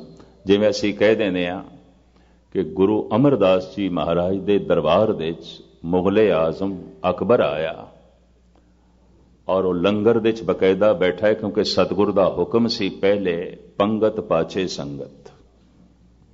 ਵਰਨ ਵੰਡ ਨੂੰ ਤੋੜਨਾ ਸੀ, ਜਾਤ ਪਾਤ ਨੂੰ ਤੋੜਨਾ ਸੀ, ਊਚ ਨੀਚ ਨੂੰ ਤੋੜਨਾ ਸੀ, ਪਹਿਲੇ ਪੰਗਤ। ਤੋ ਪੰਗਤ ਦੇ ਵਿੱਚ ਬੈਠਾ। ਤੋ ਅਸੀਂ ਬੜੇ ਮਾਣ ਨਾਲ ਇਸ ਇਤਿਹਾਸ ਨੂੰ ਬਿਆਨ ਕਰਦੇ ਹਾਂ, ਕਿਉਂਕਿ ਇਤਿਹਾਸਕ ਮਨੁੱਖ ਹੈ। ਹਜ਼ਾਰਾਂ ਮਨੁੱਖ ਰੋਜ਼ ਆਉਂਦੇ ਸਨ, ਪੰਗਤ ਦੇ ਵਿੱਚ ਬੈਠਦੇ ਸਨ, ਕੋਈ ਜ਼ਿਕਰ ਨਹੀਂ। ਪਰ ਅਕਬਰ ਦਾ ਜ਼ਿਕਰ, ਕਿਉਂਕਿ ਅਕਬਰ ਇਤਿਹਾਸਕ ਮਨੁੱਖ ਹੈ। ਤੋ द्रौपदी ਇਤਿਹਾਸਕ ਇਸਤਰੀ ਹੈ, ਸੀਤਾ ਇਤਿਹਾਸਕ ਇਸਤਰੀ ਹੈ। ਤੋ ਸਵੈੰਬਰ ਦਾ ਉਹਨਾਂ ਦਾ ਜ਼ਿਕਰ ਹੈ। ਸਭ ਦੇ ਸਵੈੰਬਰ ਹੀ ਆਉਂਦੇ ਸਨ। ਸਰੂਪ ਨਖਾ ਨੇ ਵਰ ਚੁਣ ਲਿਆ ਲਕਸ਼ਮਣ ਨੂੰ ਸਵੈੰਬਰ। ਜੈ ਮਾਲਾ ਪਹਿਨਾਣ ਲੱਗੀ ਲੰਬੀ ਚੌੜੀ ਗਾਥਾ, ਬਦਲੇ 'ਚ ਗੁੱਸੇ 'ਚ ਨੱਕ ਕੱਢ ਦਿੱਤੀ। ਸਾਰੀ ਜ਼ਿੰਦਗੀ ਲਈ ਕਿਸੇ ਨੂੰ ਕਰੂਪ ਕਰ ਦੇਣਾ, ਇਹ ਕਿੱਥੋਂ ਦੇ ਇਨਸਾਫ ਦੀ ਗੱਲ ਹੈ। ਔਰ ਜਿੱਥੇ ਨੱਕ ਕੱਟੀ ਉੱਥੇ ਸ਼ਹਿਰ ਅੱਜ ਵਸਿਆ, ਉਸ ਸ਼ਹਿਰ ਦਾ ਨਾਂ ਹੈ ਨਾਸਿਕ। ਨਾਸਿਕ ਮਹਾਰਾਸ਼ਟਰੀਨ ਜ਼ਬਾਨ ਦੇ ਚ ਨੱਕ ਨੂੰ ਨਾਸ਼ਕਾ ਕਰਕੇ ਕਹਿੰਦੇ, ਨਾਸ਼ਕਾ, ਨਾਸਿਕ। ਉੱਥੇ ਮੰਦਰ ਵੀ ਹੈ ਸਰੂਪ ਨਖਾ ਦਾ, ਨੱਕ ਕੱਟੀ ਹੋਈ ਦਿਖਾਈ ਗਈ ਹੈ। ਦਾਸ ਉਹ ਦੇਖ ਕੇ ਆਇਆ ਤੇ ਸਰੂਪ ਨਖਾ ਦੇ ਨਾਂ ਦੇ ਉੱਤੇ ਸ਼ਹਿਰ ਹੈ ਨਾਸਿਕ, ਉਸੇ ਦੇ ਨਾਂ ਤੇ ਇੱਥੇ ਹੀ ਨੱਕ ਕੱਟੀ। ਇਹ ਤੇ ਕੋਈ ਧਰਮ ਨਹੀਂ ਹੈ, ਇਹ ਤੇ ਕੋਈ ਦਇਆ ਵਾਲੀ ਪ੍ਰੇਮ ਵਾਲੀ ਗੱਲ ਨਹੀਂ। ਦਿਵ ਦ੍ਰਿਸ਼ਟੀ ਨਾਲ ਬਦਲਣਾ ਚਾਹੀਦਾ ਸੀ, ਸਮਝਾ ਬੁਝਾ ਕੇ ਬਦਲਣਾ ਚਾਹੀਦਾ ਸੀ। ਉਹ ਤੇ ਉਸ ਜ਼ਮਾਨੇ ਦੀ ਬਣੀ ਹੋਈ ਪ੍ਰਥਾ ਦੇ ਮੁਤਾਬਕ ਆਪਣਾ ਵਰ ਚੁਣਦੀ ਹੈ, ਨੱਕ ਕੱਟਣ ਦੀ ਤੇ ਲੋੜ ਨਹੀਂ ਸੀ। ਤੇ ਜੇ ਬਦਲੇ ਦੀ ਭਾਵਨਾ ਰਾਵਣ ਦੇ ਅੰਦਰ ਪੈਦਾ ਵੀ ਹੋ ਗਈ ਤੇ ਮਜਬੂਰੀ ਹੈ। ਏਸ਼ੀਆ ਦੇ ਵਿੱਚ ਐਸਾ ਮਾਨਸਿਕ ਮੰਡਲ ਹੈ ਕਿ ਮਨੁੱਖ ਬਾਕੀ ਸੰਬੰਧੀਆਂ ਦੀ ਤੋਹੀਨ ਬਰਦਾਸ਼ਤ ਕਰ ਸਕਦਾ ਹੈ, ਭਰਾ ਭੈਣ ਦੀ ਤੋਹੀਨ ਨਹੀਂ ਬਰਦਾਸ਼ਤ ਕਰਦਾ। ਇਹ ਏਸ਼ੀਆ ਦਾ ਕੋਈ ਵਾਯੂ ਮੰਡਲ, ਉੱਥੋਂ ਦੀ ਸੱਭਿਅਤਾ, ਉੱਥੇ ਦਾ ਸਮਾਜਿਕ ਜੀਵਨ ਭਰਾ ਭੈਣ ਦੀ ਤੋਹੀਨ ਨਹੀਂ ਬਰਦਾਸ਼ਤ ਕਰਦਾ, ਉਹਦੀ ਬੇਇੱਜ਼ਤੀ ਨਹੀਂ ਬਰਦਾਸ਼ਤ ਕਰੇਗਾ, ਉਹਦੀ ਖਾਤਰ ਲੜਨ ਮਰਨ ਨੂੰ ਤਿਆਰ ਹੋ ਜਾਏਗਾ। ਤੇ ਇਹ ਤੇ ਇੱਕ ਰਾਜੇ ਦੀ ਭੈਣ ਸੀ, ਰੋਂਦੀ ਹੋਈ ਗਈ। ਤਾਂ ਕੁਦਰਤੀ ਗੱਲ ਹੈ, ਬਦਲੇ ਦੀ ਭਾਵਨਾ ਪੈਦਾ ਹੋ ਗਈ। ਬਸ ਬਦਲੇ ਦੀ ਜਿਹੜੀ ਭਾਵਨਾ ਪੈਦਾ ਹੋਈ, ਇਹ ਇਸ ਦੇ ਕੋਲ ਗਲਤੀ ਹੋਈ, ਇਹੀ ਭੁੱਲ ਹੈ। ਪਰ ਜੇ ਪਹਿਲ ਨੂੰ ਦੇਖੀਏ ਤਾਂ ਪਹਿਲ ਇਸਨੇ ਨਹੀਂ ਕੀਤੀ। ਇਸ ਦੀ ਜ਼ਿੰਦਗੀ ਬਿਲਕੁਲ ਪਵਿੱਤਰ। ਧੰਨ ਗੁਰੂ ਅਰਜਨ ਦੇਵ ਜੀ ਮਹਾਰਾਜ ਜਿਸ ਦੇ ਪਕਸ਼ ਦੇ ਵਿੱਚ ਖੜੇ ਹੋਵਨ, ਉਹ ਮਨੁੱਖ ਮਾਮੂਲੀ ਨਹੀਂ ਹੈ। ਸੰਮਨ ਜੋ ਇਸ ਪ੍ਰੇਮ ਕੀ ਦਮ ਕੇ ਹੋਤੀ ਸਾਟ, ਰਾਵਣ ਹੋਤੇ ਸੋਰੰਕ ਨੇ ਜਿਨ ਸਿਰ ਦੀਨੇ ਕਾਟ। ਭਾਰਤ ਦੇ ਅਚੇਤਨ ਮਨ ਦੇ ਸਤਕਾਰ ਅਜੇ ਵੀ ਹੈ ਥੋੜਾ ਜਿਹਾ ਰਾਵਣ ਦਾ। ਦਿਨ ਭਰ ਪੁਤਲਾ ਉਸਦਾ ਰੱਖਦੇ ਨੇ, ਸਾਰਾ ਦਿਨ ਮੱਥਾ ਵੀ ਟੇਕਦੇ ਨੇ। ਹੱਦ ਹੋ ਗਈ, ਸ਼ਾਮ ਨੂੰ ਇਸ ਦੀ ਬੇਇੱਜ਼ਤੀ ਕਰਨੀ ਹੈ, ਇਹਨੂੰ ਜਲਾ ਕੇ ਖਾਕ ਕਰਨਾ ਤੇ ਸਾਰਾ ਦਿਨ ਮੱਥਾ ਟੇਕਦੇ ਨੇ, ਪ੍ਰਸ਼ਾਦ ਵੀ ਰੱਖਦੇ ਨੇ, ਪਰਿਕਰਮਾ ਵੀ ਕਰਦੇ ਨੇ। ਮੈਂ ਦੇਖ ਕੇ ਹੈਰਾਨ ਹੁੰਦਾ, ਬਈ ਹੱਦ ਹੋ ਗਈ, ਮੱਥਾ ਪੇ ਟੇਕਦੇ ਨੇ। ਅੰਦਰ ਅਚੇਤਨ ਦੇ ਖਿਆਲ ਹੈ ਬ੍ਰਾਹਮਣ ਸੀ, ਸ਼ਿਵਾਂ ਦਾ ਭਗਤ ਸੀ, ਸਿਆਣਾ ਸੀ, ਸੂਝਵਾਨ ਸੀ। ਦਿਨ ਭਰ ਮੱਥਾ ਟੇਕਦੇ ਨੇ, ਸ਼ਾਮ ਨੂੰ ਜਲਾ ਦਿੰਦੇ ਨੇ। ਬਈ ਇਹਨੇ ਰਾਮ ਨਾਲ ਬੇਇਨਸਾਫੀ ਕੀਤੀ, ਉਹਦੀ ਪਤਨੀ ਚੁੱਕ ਕੇ ਲੈ ਗਿਆ। ਲੇਕਿਨ ਪਤਨੀ ਨੂੰ ਅਸ਼ੋਕ ਬਾਟਕਾ ਦੇ ਚ ਰੱਖਿਆ ਹੈ, ਕਦੀ ਘਰ ਦੇ ਚ ਨਹੀਂ ਲੈ ਕੇ ਗਿਆ। ਔਰ ਉਸ ਨੂੰ ਇੱਕ ਪਵਿੱਤਰ ਦੇਵੀ ਦੀ ਤਰ੍ਹਾਂ ਰੱਖਿਆ। ਅਗਨ ਪ੍ਰੀਖਿਆ ਲਈ ਰਾਮ ਨੇ ਵੀ ਪਵਿੱਤਰ ਹੈ। ਔਰ ਜਿਸ ਦਿਨ ਦੀ ਸ਼੍ਰੀ ਰਾਮ ਨੇ ਸੀਤਾ ਦੀ ਅਗਨ ਪ੍ਰੀਖਿਆ ਲਈ, ਭਾਰਤ ਦੇ ਤੇ ਅਜੇ ਤੱਕ ਅਗਨ ਪ੍ਰੀਖਿਆ ਚੱਲ ਰਹੀ ਹੈ। ਹਰ ਰੋਜ਼ ਕਿਧਰੇ ਨਾ ਕਿਧਰੇ ਇਸਤਰੀ ਜਲਾਈ ਜਾਂਦੀ ਹੈ। ਇਹ ਵੀ ਮੈਂ ਅਰਜ਼ ਕਰਾਂ, ਹਿੰਦੁਸਤਾਨ ਦੇ ਵਿੱਚ ਮੇਰੇ ਦੇਖੇ, ਮੇਰੇ ਪੜਨ ਦੇ ਤੇ ਕੋਈ ਐਸਾ ਦਿਨ ਨਹੀਂ ਜਾਂਦਾ ਜਦ ਮੈਂ ਉੱਥੇ ਆਉਂਦਾ, ਕਿਸੇ ਨਾ ਕਿਸੇ ਸੂਬੇ ਵਿੱਚ, ਕਿਸੇ ਨਾ ਕਿਸੇ ਸ਼ਹਿਰ ਵਿੱਚ ਕੋਈ ਇਸਤਰੀ ਜਲਾਈ ਜਾਂਦੀ ਹੈ ਜ਼ਿੰਦਾ। ਔਰ ਅਕਸਰ ਨੂੰਹਾਂ ਹੀ ਜਲਦੀਆਂ ਨੇ, ਧੀਆਂ ਨਹੀਂ। ਇਹ ਵੀ ਮੈਂ ਅਰਜ਼ ਕਰਦੇ ਹਾਂ, ਲੋਕੀ ਨੂੰਹ ਨੂੰ ਜਲਾ ਦਿੰਦੇ ਨੇ। ਹੈਰਾਨਗੀ ਆਉਂਦੀ ਹੈ ਗੱਲ। ਪਹਿਲੇ ਇਹ ਗੱਲ ਪੰਜਾਬ ਦੇ ਵਿੱਚ ਨਹੀਂ ਸੀ, ਪਰ ਹੁਣ ਪੰਜਾਬ ਦੇ ਵਿੱਚ ਵੀ ਹੈ। और किधरे मुल बच्चे का घट पिया तो हुण नूं जलेगी, जिंदा जलेगी, जला दी जाएगी। हद हो गई। जिसने अपनी बच्ची दे दी उस कोल होर की मंगदे हो। अगर वो बच्चे का मुल पूरा नहीं ले आई तो फिर जलाई जाएगी, जलेगी। और हर रोज ऐसा होता है, अग ने ही फैसला करना है पवित्र है कि अपवित्र है। तो फिर जलाओ किसी धार्मिक मंदिर नूं बच गया तो पवित्र है, जल गया तो अपवित्र है। लाओ किसी दे घर नूं अग, जल गया तो अपवित्र है, बच गया तो फिर पवित्र है। किसी कौम नूं अग लाओ, जल गई तो अपवित्र है, बच गई तो पवित्र है।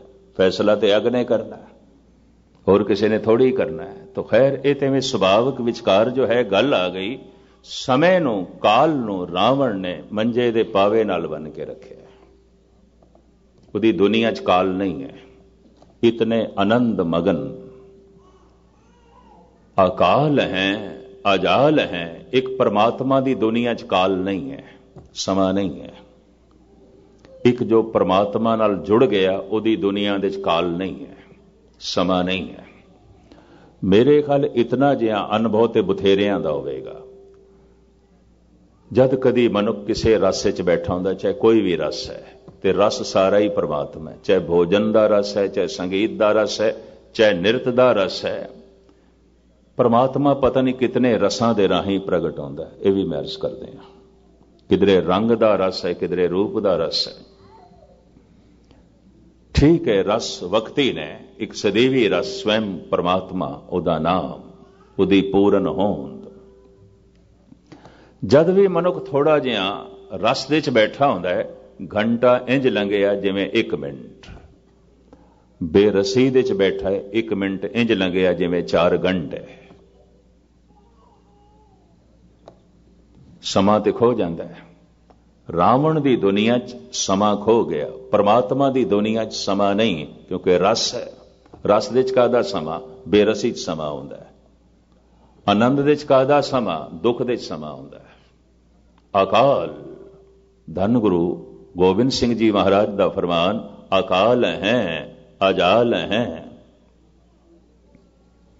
काल जाल जम जो न साके, सच का पंथा थाट्यो। धन गुरु अमरदास जी महाराज, जिस दिन दे असी सच दे पंथ दे चले आ, काल खो गया, वक्त खो गया, समा खो गया, समा नहीं है। पर जो दुख दे च जी रहा है, बेचैनियां च जी रहा है, परेशानियां च जी रहा है, काल दे च जी रहा है। एक एक मिनट उहदे लई भारू है। और महाराज कहते दिन भी उसदे लई जाल है, रात भी उसदे लई जाल है। वो दिन दे च भी फसिया रहेगा, रात दे च भी फसिया रहेगा। मजाले परम आनंद माण सके। किधरे दिन दी मजबूरियां ने प्रभु चिंतन नहीं करन दिता, किधरे रात दी गुलामी ने इसनों चिंतन नहीं करन दिता। धन गुरु नानक देव जी महाराज दे वाक, जाली रैण जाल दिन हुआ, जेती घड़ी फाई तेती। रस रस चोग चुगे नित फासे, छूटस मूड़े कवन गुणी। वो जो परमात्मा है उहदे च काल नहीं है, भय नहीं है, वैर नहीं है, अकाल, काल भी नहीं है। उसदी दुनिया दे काल भी नहीं है। पर किधरे ये ना सोचा जाए तो कल्पना मात्र ही हो सकता है। ऐसा किस तरह हो सकता है? तो महाराज कहते हैं मूर्तिमान है, कल्पना नहीं है, ख्याल मात्र नहीं है, मूर्त है, मूर्तिमान है। ते मूर्त दे आखदे एकदम ख्याल पैदा होवेगा, फिर ये मूर्ति किसी ने बनाई होवेगी। कोई तो इसका जन्मदाता होवेगा। तो महाराज एकदम कहते हैं सैभंग, ये संस्कृत का शब्द है स्वयंभू, अपने आप तो आप प्रगट होया है। आप ही ने आप साजे हो, आप ही ने रचे हो ना, उदी साजना किसी भी नहीं की थी।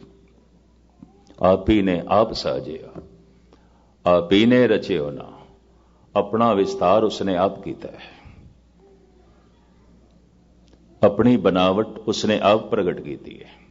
वो आप ही आप है, आकाए अजाए। धन गुरु गोबिंद सिंह जी महाराज कहते उसनों जन्म देने वाला कोई भी नहीं, अजाए, उदी कोई मां नहीं, ना तात है, ना मात है, ना जात है, ना पात है।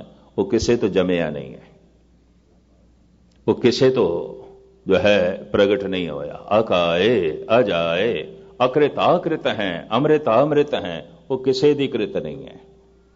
सैभंग स्वयं भू, अपने आप तो भू होया, प्रगट होया है। मूर्तिमान है पर अपने आप तो प्रगट होया है।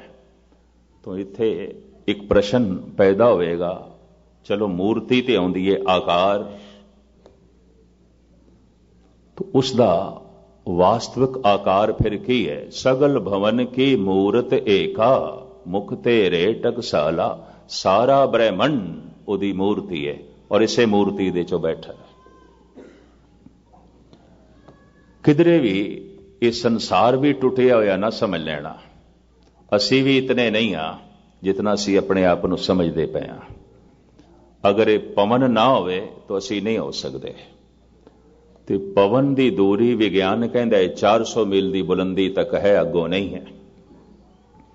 पर सिर्फ पवन करके थोड़ी, जे सूरज भी ना होवे तो असी नहीं हो सकते, उदी किरणा ना होन ते असी नहीं हो सकते। तो सूरज तक अपनी दूरी मन लईए नहीं, सूरज भी तां है कि महासूरज, अगर वो ना होवे तो सूरज भी नहीं हो सकता। ਉਹ महासूरज ਨੂੰ कोई होर महासूरज चाहिए उसके आसरे ते, और अखीर दे च अरबां खरबां सूरजां तो बाद गल मुकदी है परमात्मा ते, ईश्वर ते। असी किधरों भी टुटे हुए नहीं हाँ। सूरज तो टुट गए तो असी रह ही नहीं सकते, इसका मतलब सूरज तक ते जुड़े हुए हाँ। ते सूरज महासूरज नाल जुड़े होया है, महासूरज होर महासूरज नाल जुड़े है, अखीर ते गल मुकदी है परमात्मा दी। तो परमात्मा अखंड है, इस तरीके नाल सारा ब्रह्मंड अखंड है, टुकड़े टुकड़े नहीं है। टुकड़े टुकड़े ते मनुख ने कीता है, और मनुख दे टुकड़े मसनूई ने, बनावटी ने। समूह ब्रह्मंड एक हो है, सगल भवन की मूरत एका, सारा ब्रह्मंड एक है। और हे प्रभु ये तेरी मूरत है, और यदि सिरजना तू आप कीती है। सैभंग स्वयं भू, अपने आप तो तू आप ही भू होया, आप ही प्रगट होया है, तेनों बनाने वाला जो है कोई नहीं। इत्थे तक विचार अगां सतगुरुदेव जी महाराज कहते ने, वो गुरु है, वो प्रसाद है। ये विचार मैं कल रात के समय आप जी के सामने रखने की कोशिश करांगा। एक मूल मंत्र आरंभ किया सी, एक एक अखर काफी वजाहत चाहता है, पर तुच्छ बुद्धि अनुसार जितना समा सी ते जितना विस्तार करने की, खुलासा करने की मेरे को समर्था सी गुरु की दिती हुई, उस हिसाब नाल थोड़े सामने रखा। अकाल उहदे च वकत नहीं है, पर किधरे कल्पना मात्र ना होवे ऐसा ख्याल पैदा हो सकता है। निर्वैर होना अच्छा है, निर्भय होना अच्छा है, आनंदित होना अच्छा है, पर कोई जरूरी है कि ये सब कुछ पैदा करने लई परमात्मा, ये किधरे कल्पना ते नहीं। तो साहब कहते नहीं, मूर्त मूर्तिमान है, उदी होंद है। तो जे मूर्त है तो फिर किसी ने बनाई है? तो साहब कहते नहीं, सैभंग स्वयं भू, वो अपने आप तो आप भू होया, प्रगट होया, वो आप अपने आप तो विस्तृत होया, उसका विस्तार किसी ने भी नहीं किया। वही गुरु है और वो प्रसाद है। एक एक शब्दां दे परमात्मा का एक एक रूप ते सुभाव गुरु नानक देव जी महाराज वर्णन करते हैं। बाकी जो दो शब्द रहिंदे ने, इन्हां दी विचार कल शाम नूं ते फिर परसों दोपहर की हाज़री भर के आप तो क्षमा मंगांगे, छुट्टियां मंगांगे। सारियां दा हार्दिक तौर ते धन्यवाद। धन गुरु नानक देव जी महाराज बख्शिश करन, सारियां दी जिंदगी च ओ समा आवे जिन्हों अकाल कहते हैं। समा खो गया, वक्त खो गया। ये सरूर, ये रस धन गुरु नानक देव जी महाराज सारियां दी झोली च पावन। सारियां दा हार्दिक तौर ते धन्यवाद। भुल चुक दी क्षमा। वाहिगुरू जी का खालसा, वाहिगुरू जी की फतेह।